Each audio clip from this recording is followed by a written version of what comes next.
বহুত কষ্ট কৰিছিল। ভালদৰে পঢ়া শুনা কৰি মই এগৰাকী ভাল মানুহ হ'ব বিচাৰোঁ। কিন্তু আমাৰ আৰ্থিক দুৰৱস্থাৰ বাবে মই আনৰ ঘৰত থাকি পঢ়া শুনা কৰি মাৰ সপোনবোৰ পূৰ কৰিম বুলি প্ৰতিজ্ঞা লৈছোঁ।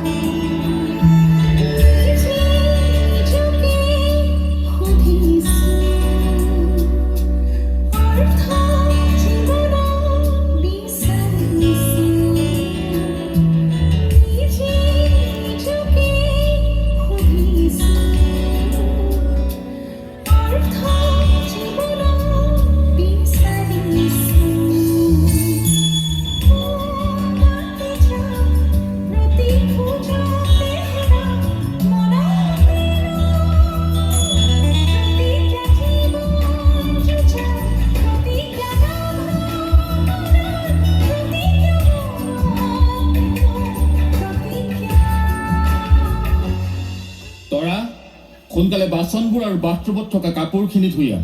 ছাৰ, মই এতিয়া পঢ়ি আছোঁ। পঢ়া সামৰিয়ে ধুই আনিম। ঐ, তই যে মুখে মুখে উত্তৰ দিছ, ৰ তোক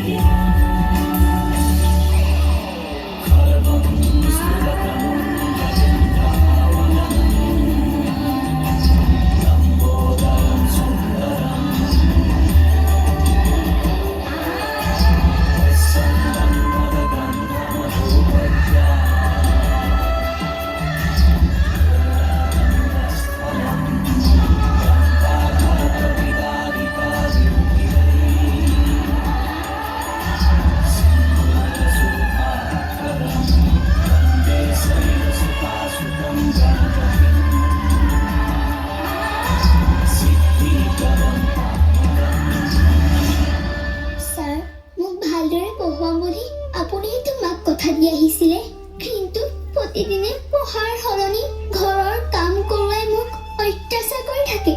আপোনাৰ এই অত্যাচাৰৰ কথা মই আজি সকলোকে কৈ দিম। ঐ, কি কৈছ? মোৰ অত্যাচাৰৰ কথা সকলোকে কবি?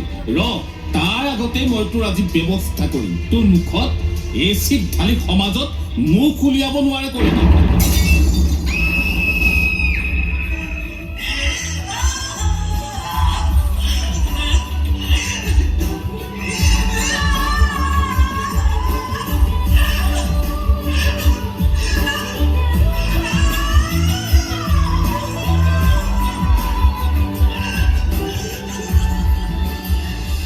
এনেদৰেই শেষ হৈ যায় বহু সপোন আৰু আশা। অপেক্ষা মাথো সেই দিনটোলৈ, যিদিনা সমাজৰ পৰা নাইকিয়া হ'ব শিশু শ্ৰমিক আৰু এচিড নিক্ষেপৰ এই দুৰ্দশা।